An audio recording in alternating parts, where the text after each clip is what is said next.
represent. Go, rest in peace. And we're off. Woo! Party starts now. Welcome to Scissor Me Now. I'm Aaron Co. And this is Bea, who actually met me on a hashtag. Yes. And I'm from a very far away place. I'm from Kansas City, Missouri.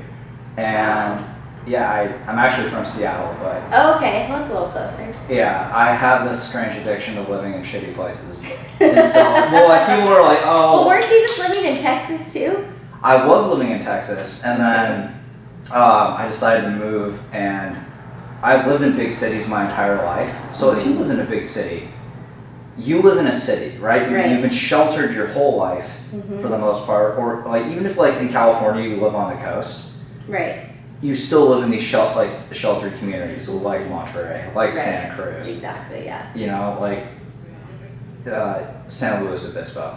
You don't know what actual like real America is like. Right. So moving out to like Kansas,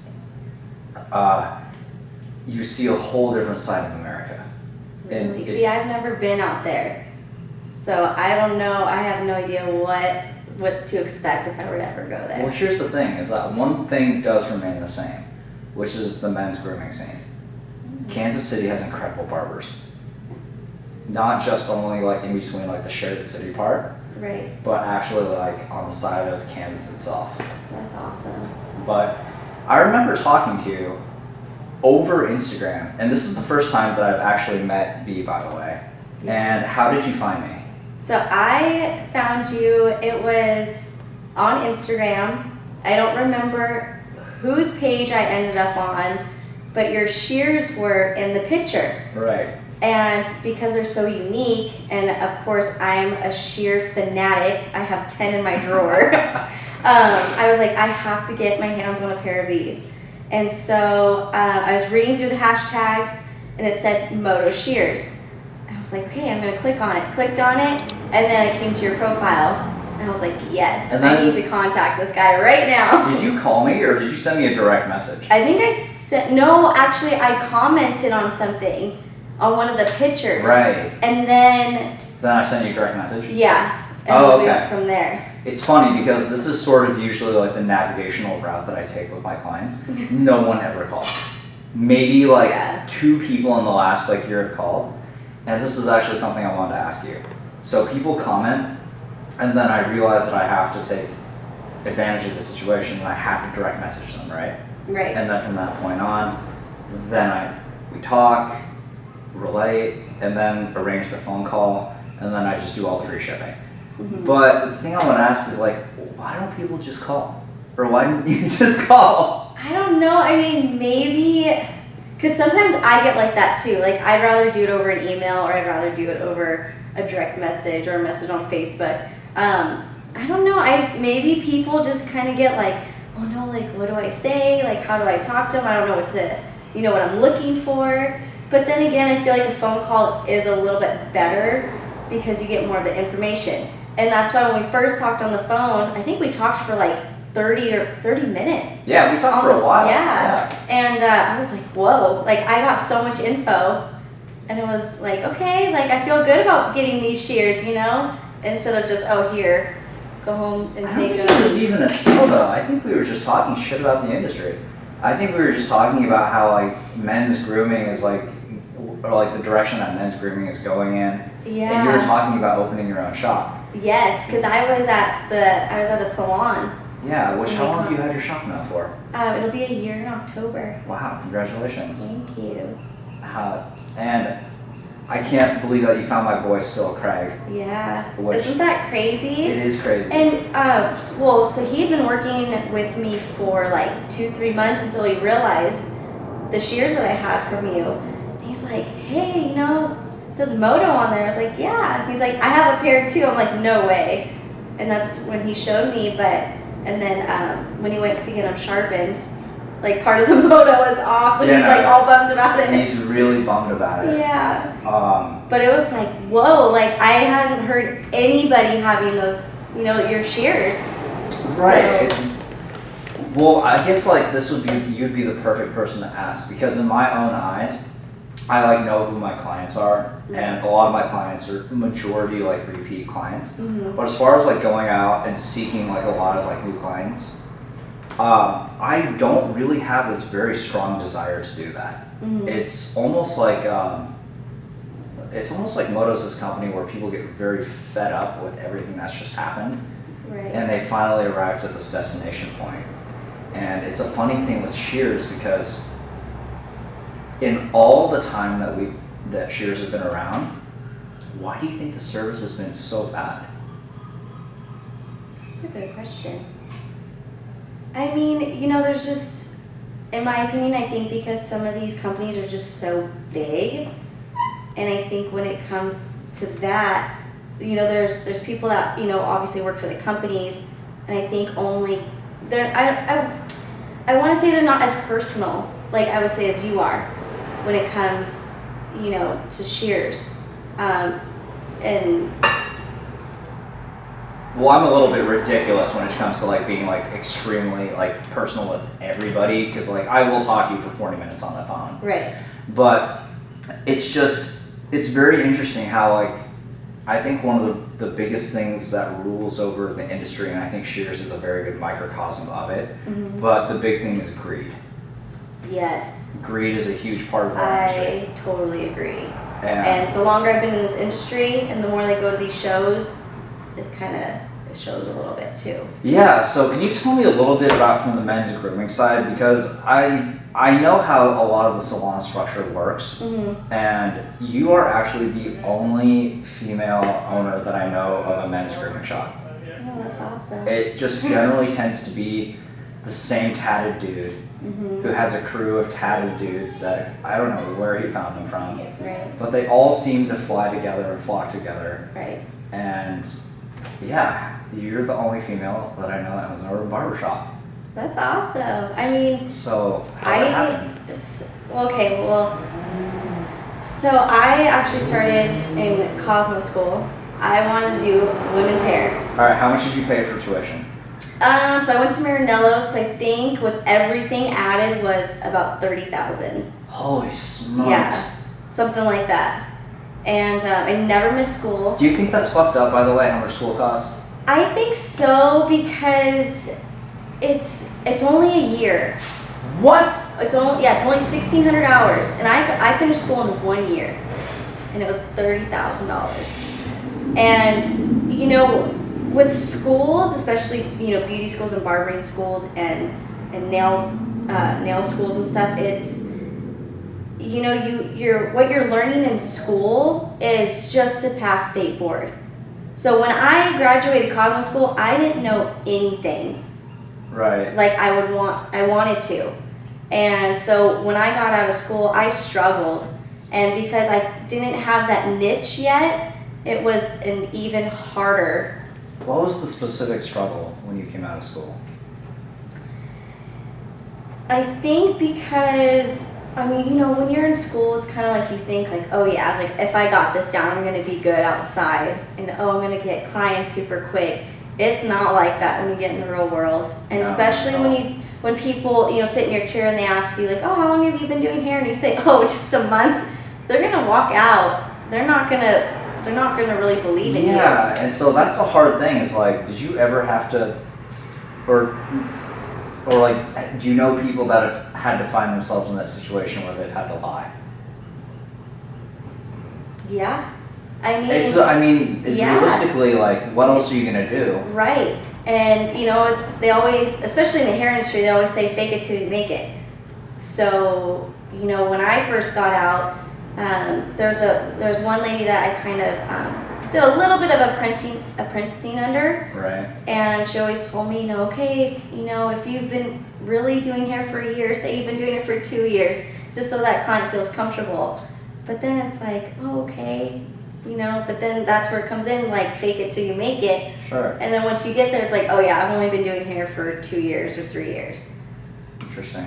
So, but yeah, a lot of people that I've worked for and stylists that I've met, they've all said that.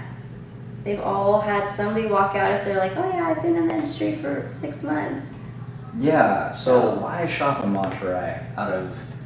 I mean, because there's a huge San Francisco Mm-hmm. barbering scene, and there's a huge LA barbering scene all the way in between. Why did you pick here? So, okay, well, I was born and raised here. Okay, so you're a true native. Yes, true native. And so when I got my barbering license, I worked at another shop here in town. And when I left, it was kind of a point where I was like, okay, am I going to stay here and continue doing barbering, or am I going to move to San Francisco? Or I was actually even thinking about East Coast. And really? Yeah. And I love the East Coast. I love New York. Like New York is like me, I feel like, every time I go. Sure. And so I just thought about it, and at that point when I was thinking about that, I had an established clientele. So part of me was, do I want to leave this clientele and pretty much start fresh somewhere I go? Sure. And, you know, pretty much struggle again? Or should I just kind of stay here and maybe figure some things out? I never thought I was going to own a shop. If you would have told me like maybe a year and a half ago that I was going to open a shop, I would have thought you were the most craziest person. And yeah, it's been so fun. I love it. After school, did you have the option to go into cosmetology or barbering? Or did you strictly want to do barbering? So when I was in Cosmo school, I wanted to do women's hair. I wanted to do color, and that was it.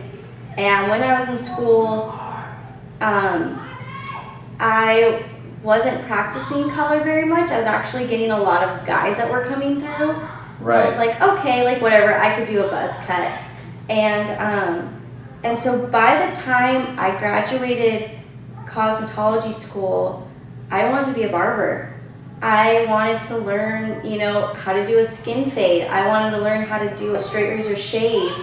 And especially when it came to the straight razor, that's where I was like, that's what I want to do. So this is something that I was thinking about earlier while I was driving over here today, is how, remember when everyone used to go to Supercuts, especially men? Yes. And then like Yes. sports clips came around, Mhm. and then men got into the whole legendary hot towel. Yes. Yeah.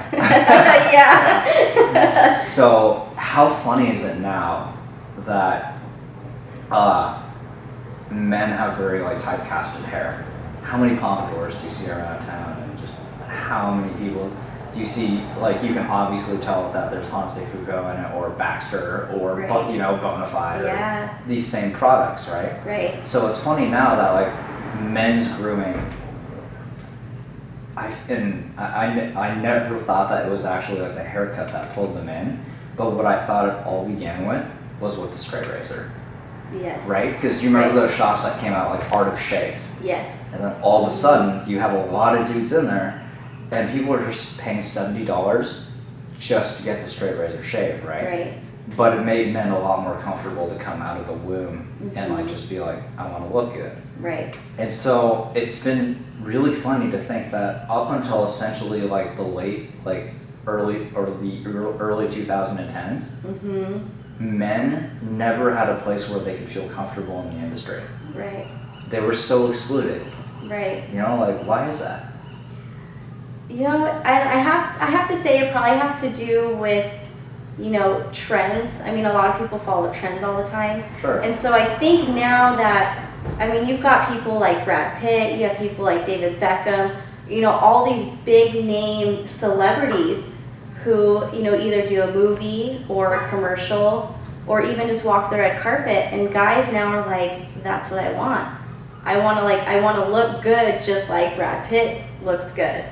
And I have to say too, like how you're saying in the 2010s, that, I mean, I can remember all my guy friends having just a simple buzz cut. Yeah, exactly. And now they come in, they're like, oh yeah, I want a comb over, you know, I want a pompadour, I want a faux hawk, you know, oh, tell me what product to use, what kind of hairspray should I use? Yeah, they're willing to buy the products. Yeah. Now. It's funny because a lot of men would honestly like, the dominating product back in the day was American Crib. Yes. If you had it in your shower, you know what I mean? Yeah. Like, yeah, you might as well have Kevin Murphy in there. Right, exactly. Or, you know, there are even guys that, you know, they don't even care what they're using in their hair. They just use their wife or girlfriend's shampoo or like, you know, maybe some paste that they have from like a few years ago. Yeah, no, it's totally true. And it's funny to recall and go back on all this because, you know, after, you know, it all started coming into light, it really, like, I think people forget that the straight razor shave was the original thing that made men feel welcome in the industry. Right. And so the funny thing is, like, I think it was almost sort of like this weird sort of blessed perfect timing because you said everyone did, want to look like Brad Pitt. They did want to look like their idols. Right. However, men don't take magazines to salons and just be like, can I look like this? That's ridiculous. They never do that. Right. But then all of a sudden, when they start seeing these barbershops open, right? And owners are smart. They knew that if they served alcohol with a straight razor shave, right, which I'm even bringing it right now, and they had someone, you know what I mean, who could also do their hair. It's funny because hair was almost like the byproduct. A lot of people just wanted these badass shaves, right? Right. And that's funny how when you put all those together, now you have a grooming industry. And it's funny because a lot of these shops, they are like back in the day, like saying you were going to go to the barber shop, there was this sort of lack of pride in going to it, right? Yeah. Most people never said that. They're just like, No, they never did. They would just say like, I'm going to get my hair cut. That's it. Yeah. They wouldn't say where. Yeah, they would never say where. Yeah, and you know what's crazy too is, so when I got out of beauty school, I think it was in 2011, 2012, I wanted to go to barbering school right after. And the reaction I got from my mom and from all these other people, they thought I was crazy. They're like, why do you want to be a barber? And I'm like, well, you know, I love doing men's cuts. I think it's really cool. And, you know, also I want to do the straight razor shaves.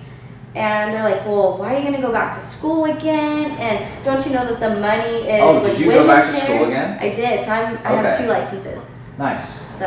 I hope this one wasn't 30,000. No. It's much less, right? Oh, yeah. What was it? Because I did the crossover, which was 400 hours, but now it's 200 hours.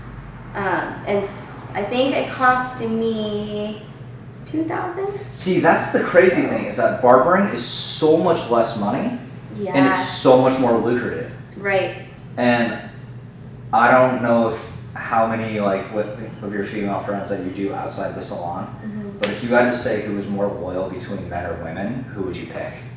Definitely men. Yeah, definitely men. They're way more loyal. Yeah, they are.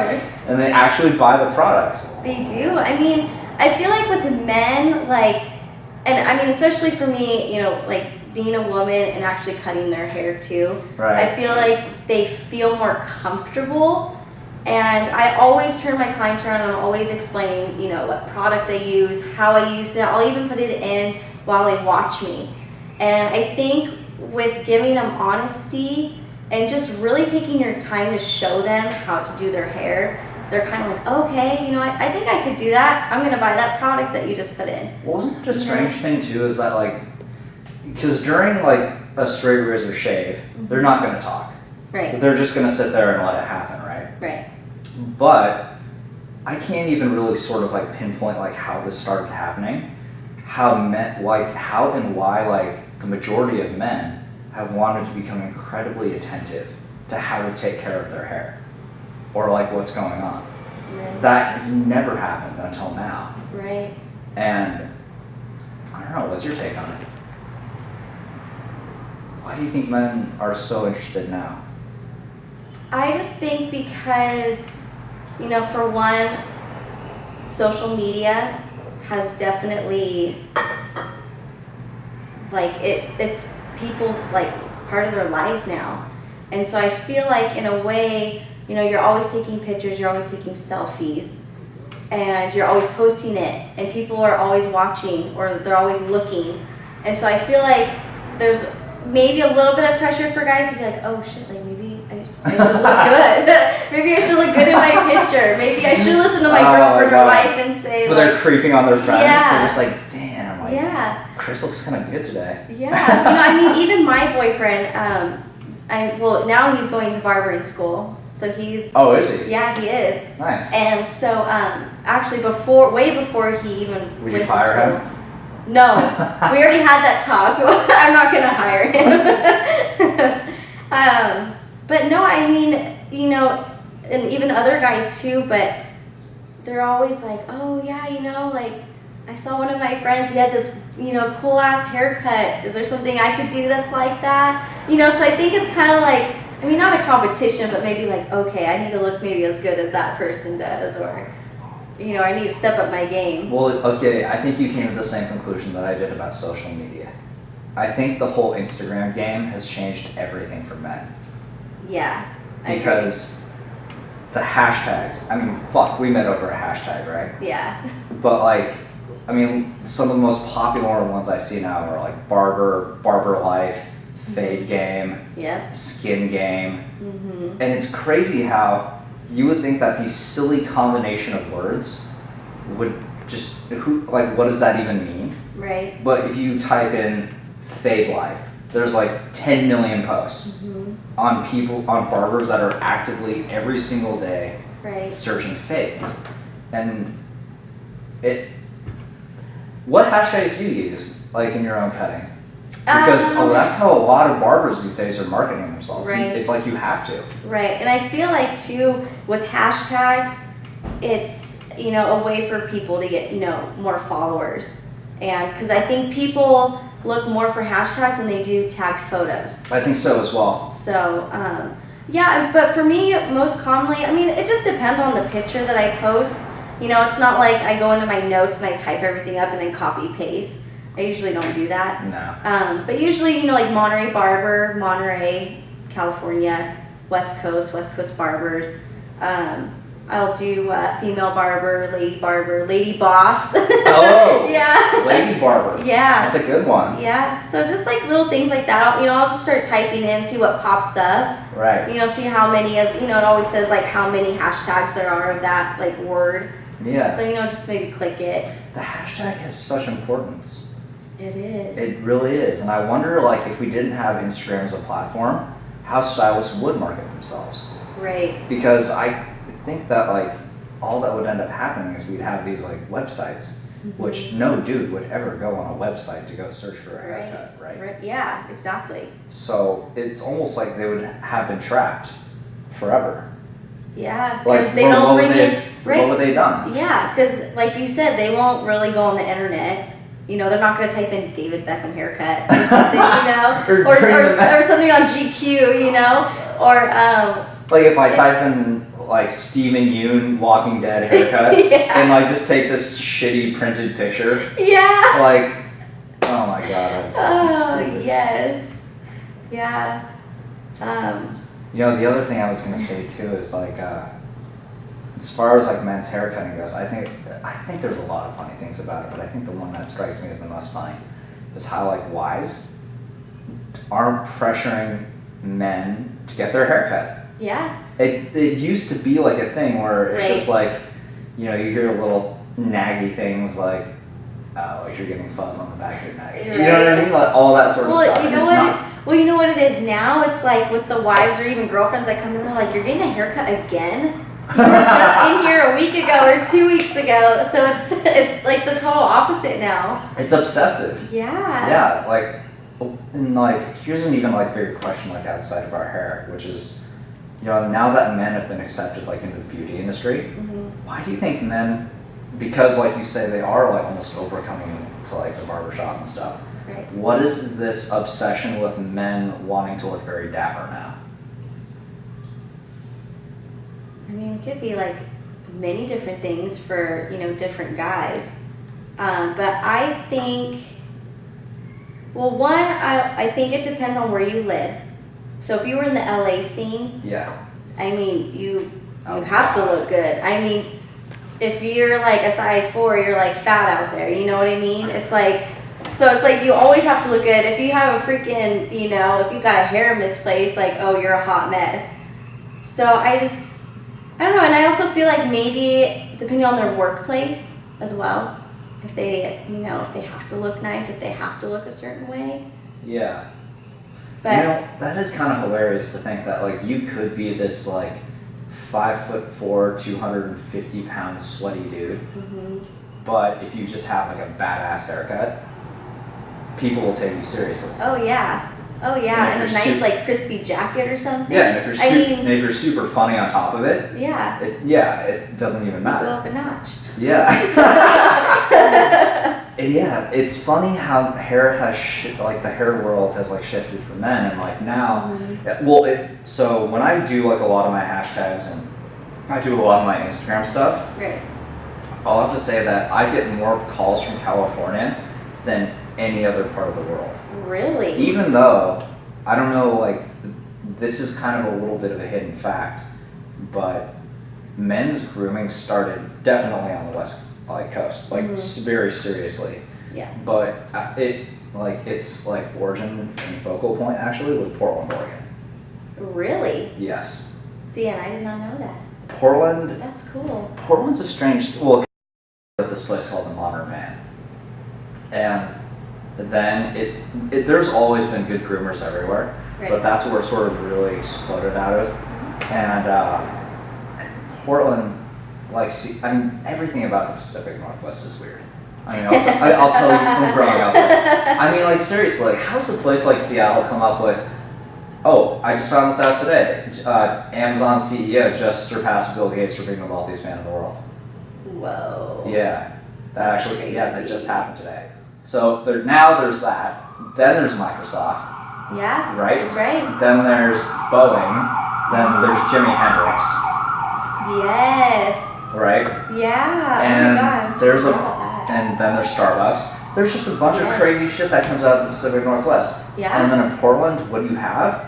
Literally, like 50% of craft brews, 90% of craft brews in all of America probably come from Colorado and Portland combined together. Yep. Right?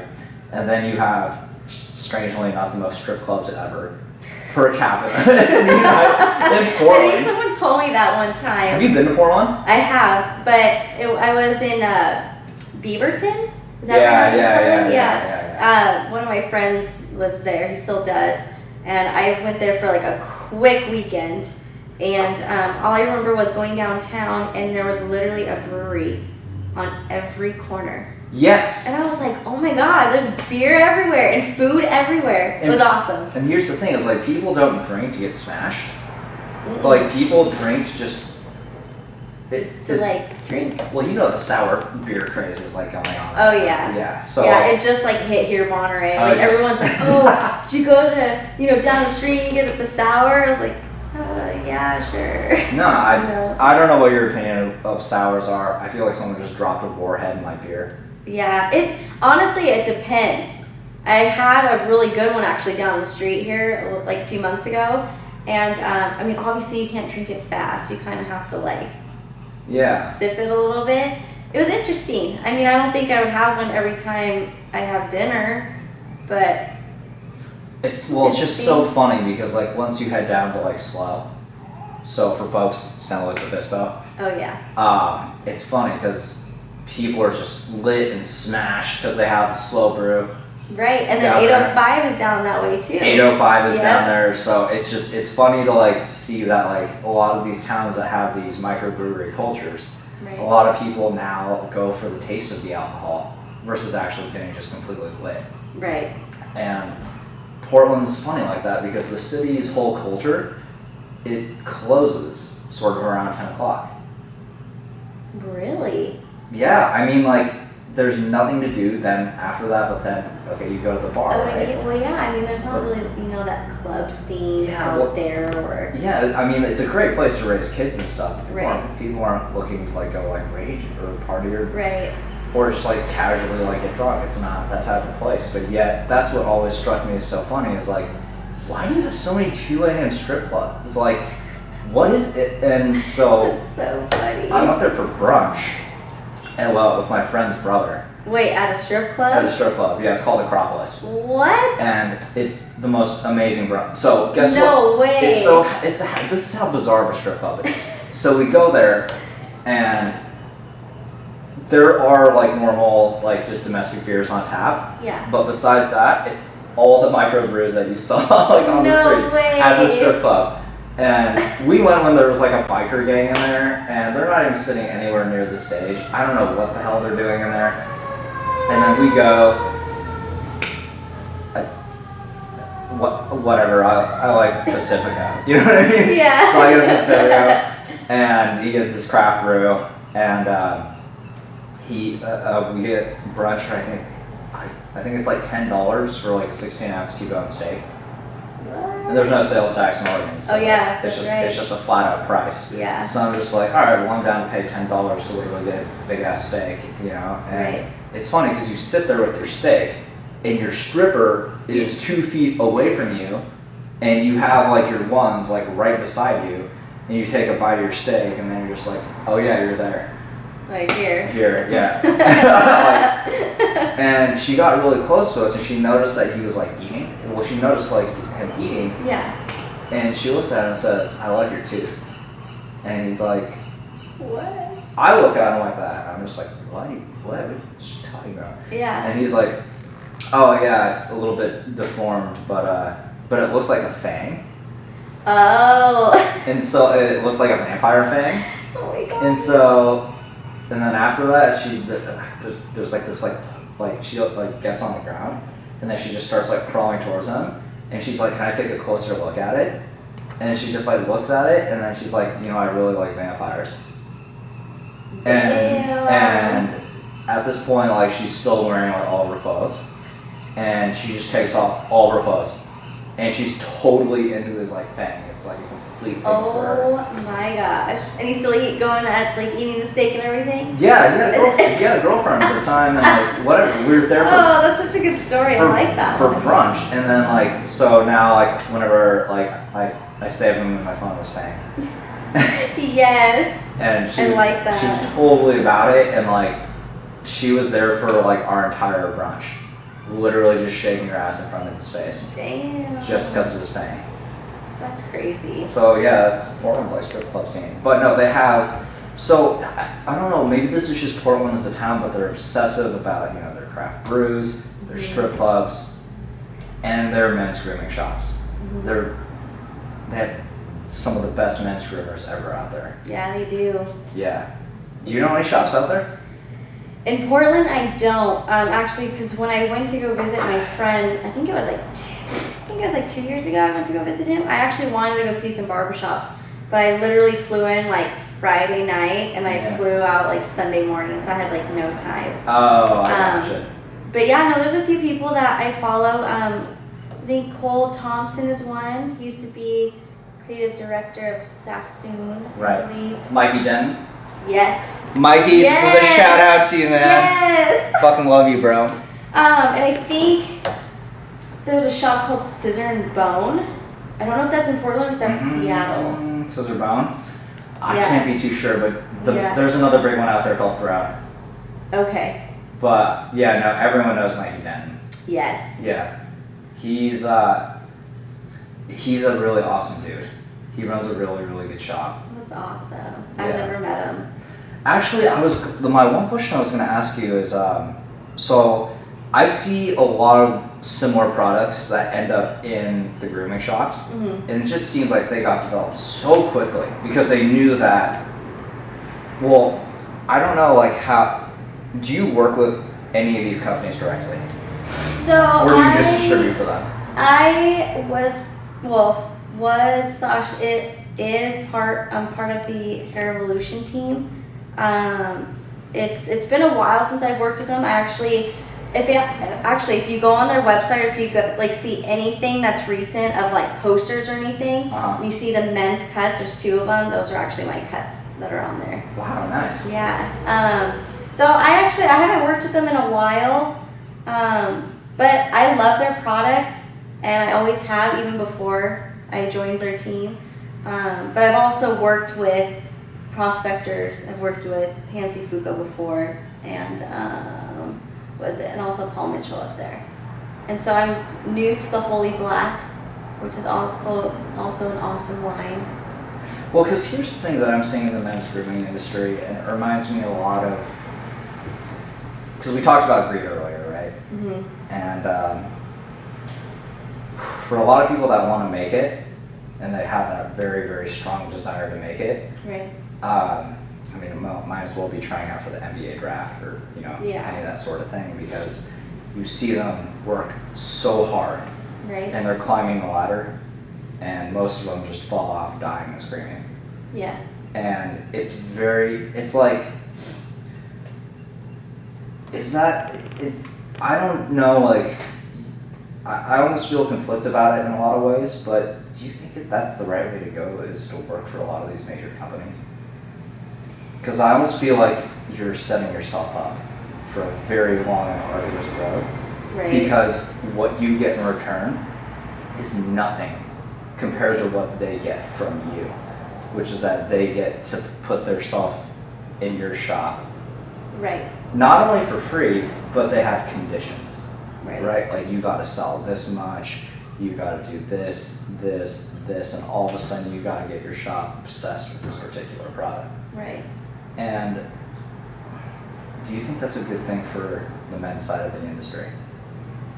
Like, are you saying being like an educator wise, or Just or having like for clients? the way or like a lot of the way like these companies have their structures, Mhm. because they want to make money, Right. right? Right. And the way they do it is by having teams stocking themselves in your store, Distributors. and then creating like rules saying that like this is how you have to sell our product and this is how much you have to sell. Right. Do you think this is a good thing, or do you think there should be a different sort of like statute of freedom? So what I've, from working from, different shops with different products over the years, is that there are some companies, let's say like Bumble Mumble or R&Co. Those are badass dudes, by the way. Yes, they Yeah. are. I've taken some classes from them, and they're awesome. R&Co killed They're- it. Yeah. That's actually the bag I brought on my podcast. Really? Oh, shit, that's awesome. Yeah, they killed it. But with some of those companies, it's like you have to have a big buy-in with them, and then once This is true. once you have that big buy-in, they come in and they're like, oh, okay, well, you can only put R&Co on this shelf. You can't put anything else on there. Because apparently, if they were to come in and see, you have a Holy Black thing on there, then I guess, I don't know what happens, but they can either take that away They from can you. take everything away from you. Yeah. Yeah. And so, with these other little companies, like Prospectors, the Holy Black, I kind of like how they're not like that. And it's, it's kind of, I don't know, in a way it's not like you're like, oh my gosh, like, I got to make sure I have enough of this per month, or I have to make sure I buy, enough, from the company if I'm not like selling enough, or if I'm overselling or something like That that. sounds awesome. It sounds like there's So- very little stress in carrying Holy Black. Yes. And I mean, with any of these other companies that I have, it's not like, I get emails, hey, I'm gonna send you like a case of this, so it's like, yeah, I mean, whenever my product sells out, or if I'm getting low, I just, hop online, do an order, or I email who I have to email, and it ships out the next day. Yeah. So, and which is easier that way. I do, and I really respect like that type of model, because I do too. what I'm starting, because it is a proven business model in the industry, that if you do create teams, you know what I mean, you do create brand ambassadors, and you do all the things that you're supposed to do along those lines, Right. you will make money, Right. right? But in doing that, I feel like you create so much. You limit the freedoms of your barbers so much, Right. and Exactly. that's what I almost mean by the definition of greed, Right. right? Is that it all starts off with them writing you like, being like, hey, we really like your work, we just want you to do this for us, right? They start you off with a nice little compliment, and then before you know it, you're sitting behind the desk in a suit. You know what I mean? Like, that's how it all goes. Yeah. But I feel like it's much more lean in the men's side of the industry. It's much more cutthroat in the salon industry. Yeah, I agree. I mean, like I said, I've worked in other salons, and I mean, the last salon that I worked at, you know, like product-wise, you know, they had Moroccan oil, they had Pureology, and that all has to be on a separate, Oh my god. you Don't know, get me started. shelf. Yeah. And, you know, and that's why, and also too, for me, I like to support more of the smaller product companies, you know, like Prospectors. I mean, yeah, they've got a good following, and I see it a lot, you know, if I go to other barbershops. But I do like how it's more of a smaller kind of community in a way for prospectors, and especially for like Holy Black. I also like how it's kind of like a 1-2 man, you know, kind of deal going on. And so it's like, it's definitely like a lot less stressful than being like, oh shit, like when's the distributor coming in? I gotta make sure nothing's on the shelf. That's a funny thing to think about. A distributor coming by. Yeah. Like almost like an old school like tax man. Yes. How Like, hey, I'm ridiculous. here to come pick up your taxes. You're gonna have it. Oh my god. You know that's a good thing to think about too, is community. And like I feel like okay, so everyone knows there's salon suites now, right? Right. I don't know if Monterey has like a Sola, or if you guys have any salon suites really. No, we don't. But that's the thing that's happening a lot now. Is people are abandoning the culture of working like in a salon, Right. And they're just hiding like in their own little corners of the world, doing Right. their own thing. And it's fun being in your own box sometimes, you know, or having a schedule that accommodates you. There's nothing wrong with that, you Right. know. But what's sort of more sad is when people are doing it to get away from the culture in which they wanted to be involved in the first place. Right. So that's what I've always sort of admired about barbering, is that you have one of the last strong standing cultures in hair. Barbers, by far on Instagram, they're way more communicative with each other. Yes. And that's what I see, especially when I go to hair shows. You know, it's with you know, barbers, it's like you just feel like they're more approachable. More like, hey, you know, I saw what you did. Could you explain a little bit more how you did it? It's like, oh yeah, man, you know, I got you, you know. But I feel like if you were to go to, you know, like the I mean, I wouldn't say like salon side, but like more like the actual hair and color industry part of a show, it's kind of like you feel like, I don't know, intimidated to be like, hey, like, what did you use to tone her out? Or, you know, how did you do this? You know, and I've gone to shows with, you know, with Nicole here. I've gone to shows, you know, with other people that I've worked with. And for me, I'm always like, hey guys, like, I'll see you later. I'm going to go, you know, say hi to some people. And they're just like, okay, like, I don't know anybody. I'm just going to watch them on stage. So it's kind of like, I totally see the difference with the two sides. I would almost compare it to like, you know, the salon side. It's like, if I had to relate it to food, I would say like, you know, it'd be like having Gordon Ramsay explain how to make a beef Wellington to you. You know what I mean? You'd be like, what the fuck? I know, you know, right? like he'd just be like, because everything he explains so quickly. He does. He's just like, all right, so take this, sear this, both sides. Yep. You know what I mean? Butter, thyme, garlic, crush, base. Yep. You know, throw in oven, assemble the Wellington, and then he just goes nuts. Right. And then you're just like, what? Yeah. Like, dude, like, I missed the second ingredient you just said.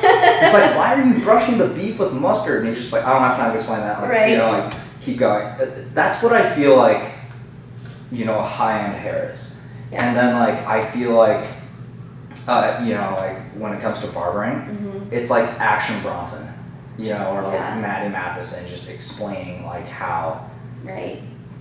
fuck, that's delicious. Right, It's just exactly. like how to just make something like very, very, very simply. And I feel like a big credit to it is, you know, that men's hair is much easier to deal with. Right. And Yeah, I agree. it's almost like set up in this perfect way where they do want to come back a lot. And it's, and I do kind of get that sense that men do want to come back more than women would want to come back into the salon. Right. Why do you, I mean, what's your opinion on that? Yeah, well, I mean, It depends because with women, I mean, you know, you get a haircut and then you come back 8 months later to get another haircut. Or with color. Men are better tippers. Yes. No, totally. Totally, yeah. You know, and like, you know, I always tell everybody in here, I'm like, I don't know how Nicole does it when she's with a client for 2-3 hours. And she's always talking to them. For me, after like 40 minutes, I'm like, shit, I don't know what to talk about anymore. You know? So it's like with my guy clients, you know, they're in and out in 30, you know, 45 minutes. It's like, okay, cool. I'll remember what they did next time they come in. But, yeah, I mean, I just think that with women, and especially now that balayage is in, you Holy only, shit, yeah. you know, in the hair painting. I don't even think women know what they mean when they say, like, I want a balayage. Mm-mm. Like, especially if they're new to it. Right. Oh, yeah. No. It's, Actually, Nicole had an incident one time. And it was this older lady. She came in and she's like, oh, I want my hair oh, you balayage. have women's services here. Yeah, I'm a stylist. Oh my god, you should make a separate place called, you should make a separate sign that says orange is the new balayage. She would like that one. But no, this one time it was this older lady, and you know, she was kind of a little uptight. You know, she was some CEO of some company, I don't know. And so she told Nicole, like, oh, I want balayage, and Nicole's like, okay, you know, and totally explained to her what it is. And the lady obviously had gray hair too. And so Nicole's like, okay, like, do you want to cover up your grays or you want to keep them? The lady's like, oh no, I want balayage. Like, she just kept saying it. And Nicole's like, okay, well, this is what it is, and that's what I'm going to do. So Nicole totally did what she wanted to do and turned around the chair, and she's like, this isn't what I wanted. And Nicole's like, but you said that you wanted balayage. And I explained to you, and she's like, no. She's like, why are all my grays still here? I want them covered. And Nicole's like, you should have told me you wanted them covered. And that's the thing, So too, is like, you know, like, I've looked at a lot of reviews. Like, okay, remember that video I showed you of, like, Adam? Yes. And how the viral video. Right. So even after the haircut, that they completely fucked up, he still tipped. Really? He still tipped. What? Wow. This is like one of the best parts of the story. He still tipped, and he wrote a good review. Really? Yes, because he ultimately understands that sometimes shitty things happen. Right. Mistakes happen. Right. Right? Exactly. And to destroy a salon or a barbershop's reputation Mm-hmm. based on the very fact that we're all human Right. is a ridiculous concept. Mm-hmm. So I was so stoked to find out that he tipped after that. And then Yeah, and I mean, he in ended all up getting body slammed by a 7-year-old woman. right. Right. Well, and the thing too is that, you know, you could give a bad haircut, you could give a bad color service, but if your customer service is on point, and if you acknowledge, you know, your mistakes when you're talking to your client, Mm-hmm. then they're gonna be like, oh, okay, and they, you know, most likely will probably give you a second chance. Right. So I think it's with a lot of people when they, you know, when they get frustrated and, oh, you know, they're not going to come back to me, or, oh, they wrote a bad review. Well, it's because of maybe how that person handled that situation. This You is know? true. Yeah, and you know, one of the most mysterious parts about the beauty industry in general, especially when it comes to men's grooming, take the smartest guy in Monterey, or maybe the most successful, whoever, right? Mm-hmm. And he knows he needs a haircut, and he wants to look good. As soon as he walks through the store, you could have someone who, like we were discussing earlier, who's only cut hair for 1 month, right? Mm-hmm. As soon as he walks through the store, the funniest thing is that he surrenders Right. entirely, right? He puts himself in the chair, and it's the moment where he has absolutely no control over what's going to happen next. Right. I think it's the only industry in which that really sort of happens. Yeah. Now that you say that, I've never thought of it like that, but it's true. It is, and it works not only just for men, but for women as well. right? So there's this moment of surrender. Right. And it's funny that you talk about school being $30,000 just because of the very fact that like 90% of the industry is a revolving door of, hey, I didn't get what I wanted, right? So now I'm just going to go somewhere else. Right. And the beauty industry, in my opinion, will always be like this because you have to find the person for you. It's almost a lot like dating or something. It's very hard. Well, I mean, for us as barbers, you know, we get a lot of military that come in, and even people that move to Monterey, and a lot of the time there's guys that, you know, they sit in our chair and, I mean, they're not stressed, but they're like, oh, like, you know, it's hard to find someone new to cut my hair, and you know, they get stressed about it, and you know, some of my clients who are military and who, you know, went to different states, they even told me before they left, like, hey, could you like look up this city and see if there's a barber that you might recommend for me to go? And I do my homework, and I do, you know, so yeah, yeah, men have completely changed their attitudes now. Yeah. It's very do. It's very interesting. And once they find their barber, they're totally with you the whole way through. Right. You know, it almost makes me wonder what's going to happen in like the next 3 to 5 years. Because if you think about it, this is still relatively fresh. Mm-hmm. You know, like Canada has just finally caught hold of this. Really? Yeah. They're essentially, no offense, this is an offensive thing, Canada. Like, it's just, they're about 3 to 4 years behind the States in terms of what they're doing with hair.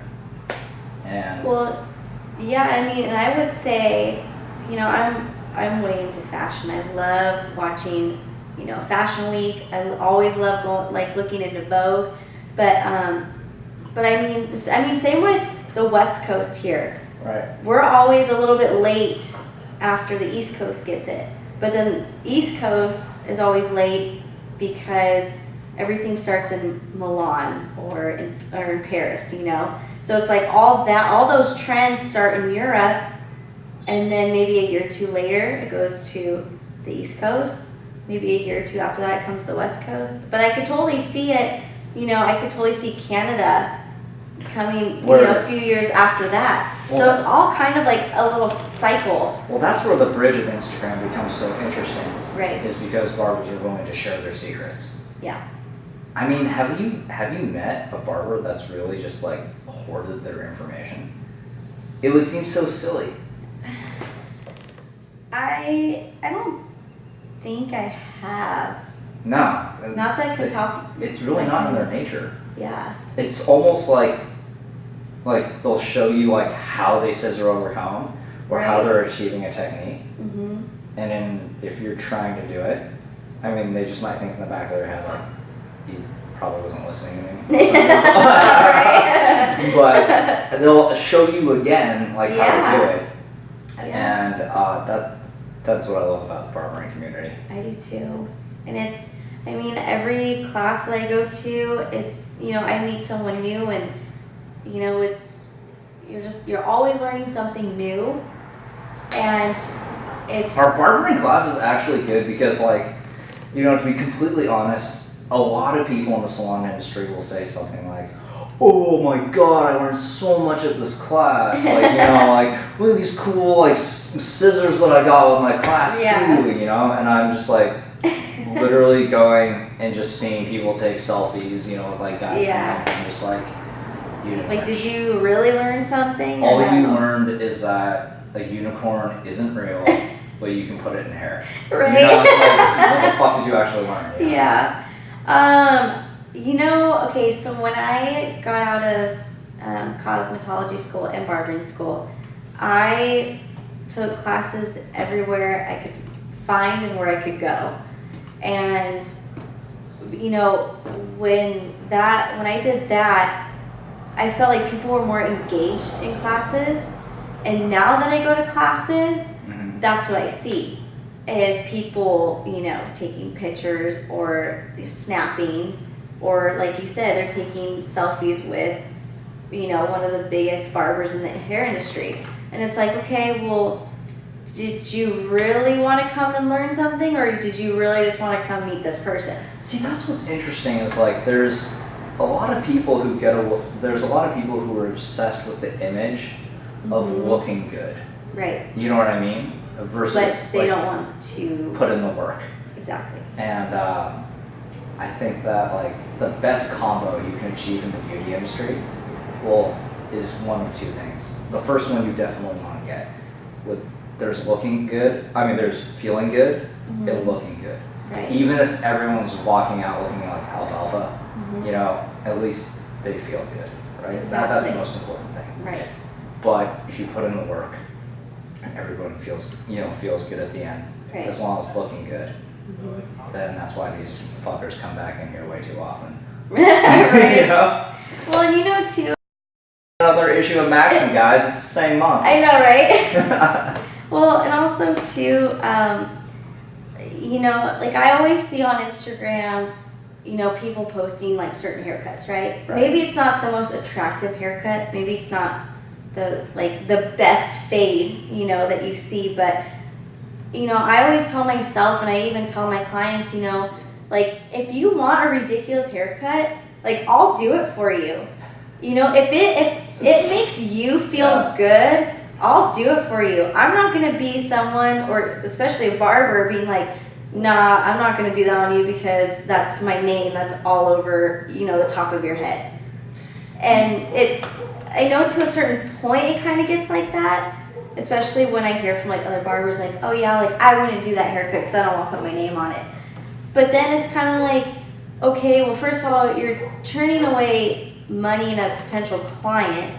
And second, you know, why don't you kind of put your own image to the side and give that client what they really want? You know what's funny is like, if you think about all businesses that exist out there, right? It's funny how the end game truly is the exact same thing, which is feeling good. Right. Right? Whether it be eating at the sushi place next door, whether it be getting your hair cut here, whether it be getting, you know, your shirt tailored, right? Right. You know what I mean? If you're a Korean dry cleaner, it makes you laugh every single time. First of all, you know why Koreans are so fucking good at dry cleaning? My boyfriend actually, he goes to a Korean dry cleaner? yes, and it's a lady, and he loves her. You know why they're the best at it? Okay, if you've ever been to Seoul before, those dudes after work, all they do is drink their asses off. Really? Smoke 1,000 cigarettes. You know what I mean? Like, go to Pizza Hut. They just party all night long. Come home, ditch their clothes, hop in the shower, get into new clothes, go to the dry cleaner and be like, here, deal with this. Can you imagine like all those clothes that smell like 10,000 cigarettes and like booze and like have weird stains on them? Right. And then what do we do? Like after work, they get it and they're like, perfect. Yeah. That's why Koreans are the best at dry cleaning. But you take that and you know, like Korean dry cleaners, you know, just eating at the sushi place, getting your hair cut, going to the massage parlor. It's all the same thing. Right. People like drinking a beer. Everybody wants to feel good. Right. And you know, now that I'm thinking about it more, I guess like should that be the end game of every business? Because a lot of business owners think differently. They do. I mean, they think about money. Right. I mean, a lot of these guys, they don't think about how good you feel. They think a lot about like how much money they're gonna make, right? Right. Or a lot of people who are obsessed with the craft themselves, they're obsessed with, you know what I mean, like you looking good. Right. And it's funny because like in that triangle, it's all conflicting interests. Yeah. Right? Yeah. So to find the balance of it it's really hard. It is. It is really hard being an owner. It is. It really is. Actually, this one time, this was actually a few years ago, and this always stuck with me. And I don't know where I was. I don't know who I was talking to, but it was this guy. And, you know, he asked what I did for a living. I said, I'm a barber. He's like, oh, okay. And we just started talking. And he goes, if you could, would you cut people's hair for free? And I thought about it, and I was like, yeah. I mean, you know, obviously if money, like, wasn't an issue, you know, or, I mean, everyone has to work for a living, right? And I was like, you know, I would. I mean, I love what I do. I don't put a price tag on it. And he told me, he's like, that's a good answer, because if you feel that way, then you know that what you're doing is, like, you're on the right path. And that, like you said, you can't put a price on it. And so that always stuck with me about what he said. You know what? Fuck it. I'm quitting Moto Shears right now.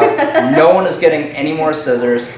I don't give a shit about selling or designing scissors anymore. I'm just doing the podcast. You can listen to me, tell me to shut the fuck up. Bee's the same way. She's cutting hair for free now. No, I mean, it's Well, I awesome. understand what you're saying. Right. It's just that I think if you were to ask people that, I think you can see where their passion really is. And I have asked people that before. And I've gotten different, I mean, obviously, like, different jobs and different careers with different answers. Right. And I don't know, it really makes people think, like, shit, like, would I do this for free?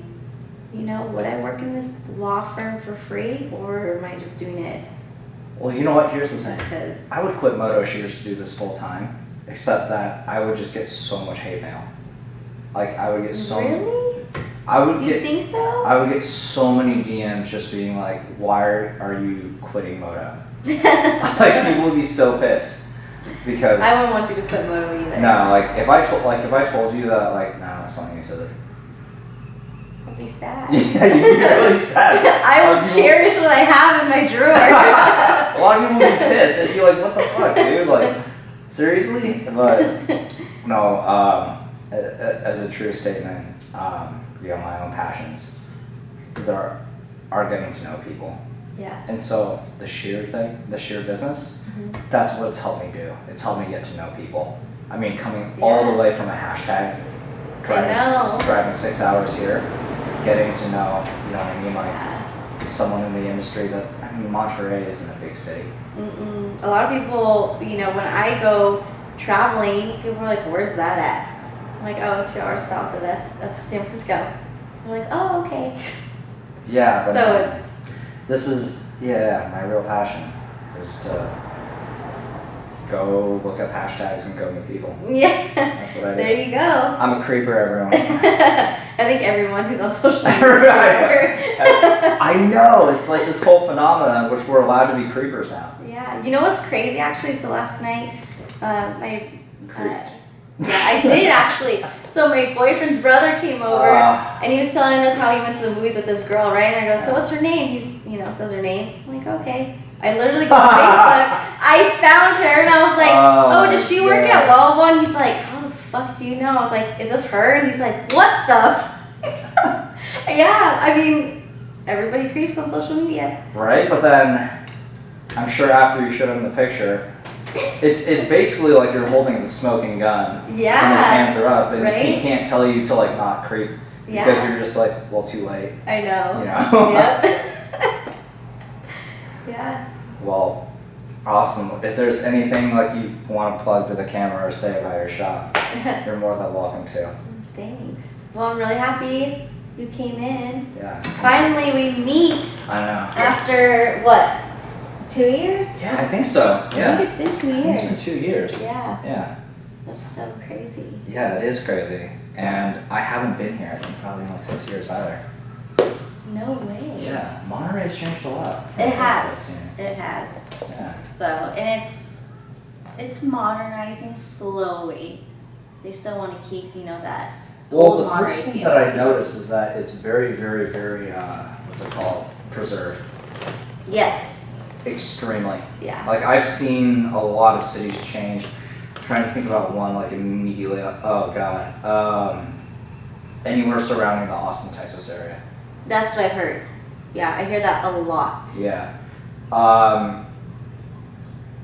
But yeah, like but a place like Monterey, this is a wealthy town, right? Yeah. This isn't like you go to Santa Cruz, same deal, wealthy town, right? I mean, housing in Watsonville is even expensive. Or it can get expensive. It can. Yeah, and Aptos, Yep. ridiculous. Yeah. But they've done a very good job of preserving it. Like, how have they done it? They do, and that's a good question. I know in Monterey, they, especially like Pebble Beach area where it's all forest, Right. and definitely in Pacific Grove, they're really strict about people taking trees down, or say you buy a house in Pacific Grove, right? That's from like 1902. Yeah. They restrict you on how updated you make that house. So I think it has to do with Well, there's no reason to put new housing here no. because new houses honestly just disintegrate, Yeah. especially by the ocean water. Oh yeah. They're all gonna get totally fucked up. Yep. Yeah. And not only that, but like that brings me to another point, which is that California has a very, very huge water problem right now. Yeah. In terms of like, they're not able to desalinate the water quick enough. So, yeah, like, because like when I was starting my business, like I stayed at one of the hostels here. Oh really? And basically they were just like, there was a sign that just said, wash your hands as quick as possible. So they're just like, okay, so just turn off. Yeah. Soak yourself down. Yep. But like, not too much, Right. because you don't want to waste more water. And Yep. then just use the dryer for like 10 Yeah, minutes. right? Yes. I mean, it's funny because, like I said, I grew up in Monterey. Yeah. And so I'm so used to, like you said, all those little signs. And especially when you go to restaurants, you have to ask for water. They don't just bring you water. Oh, what? Yeah, a lot of places here in Monterey do that. So if you want water, you gotta ask for it. They don't just bring it. No way. Yeah, and so sometimes... That's crazy. Yeah, and so sometimes, when I go out of the state or, if I go West Coast or East Coast, and it's like, okay, I don't have to take a quick, 10-minute shower. I can actually take my time, and water actually comes, without me asking. So... Is that a city attitude in which people are very, aware of the water situation? Yeah. Yeah? Uh-huh. Oh, big time. Yeah. That's very interesting. And water is expensive out here. Say if you own a house, your water bill it's high. Okay. It's really high. So. Gotcha. So, I'm sure, man, for salons it must be ridiculous. Yeah, so actually I'm lucky here, when I pay my monthly rent, everything's included. So I'm really lucky that I don't have a separate water bill or, separate utility bill as well. But yeah, other salons around here, actually most salons have, they always talk about their water bill. I'm like, oh shit. So It's people, crazy. so I know people like to bullshit about weather all the time. So in this case, people will they bullshit about the water. Yeah, pretty much. The weather here is the same year round. Yeah. So today, what's today, 73 or 74 today? This is hot. This is hot Because it's for normally us. going to be 65, right? Yeah, Like San Francisco. yeah. Yeah. So it's all day today. We had the fan on, we had all the windows open. We were dying in here today. Does your boyfriend have 90 hoodies? Yeah. No, you should see my closet actually. It's I have this amount of dresses and I have this amount of jackets. But yeah, that's Monterey for you. It's nice. That is, it's true. Yeah. And then when you go down to slow, it gets ridiculously hot. It's crazy. Yeah. For me, 70 is pushing it. So whenever I go to 90 and 100 degree weather, I'm like, oh shit, I can't handle this. How is the water here, by the way? Ocean water? Oh, no, the Or- drinkable water. I wouldn't. When I go out, I wouldn't. It's always tap water. It's always tap water. Yeah. Okay. So whenever I go out, I always ask for a bottled water. Oh, okay. Yeah. So the water quality is like pretty dismal. I mean, for me, because I don't know if it's because I've lived here for so long, but I can definitely tell like the smell of. The water smells? Yeah. Ooh. Yeah. I mean, it's not bad, but it's like obviously it's faucet water. That's like I feel like that could be like incorporated into a wrap somehow. Yeah, the smell of that Monterey water. Watch out when you're drinking it. Watch out for the smell of that Monterey wrap. Pretty funny. Wow, that's hilarious. Yeah. People actually talk about the water here. Yeah. Well, I think that's it. You did awesome. Woo! Yeah. That's a wrap. Come here, hug it out with me. Aw, thank you. Oops. Awesome. Thank you, thank you. Yeah, for sure.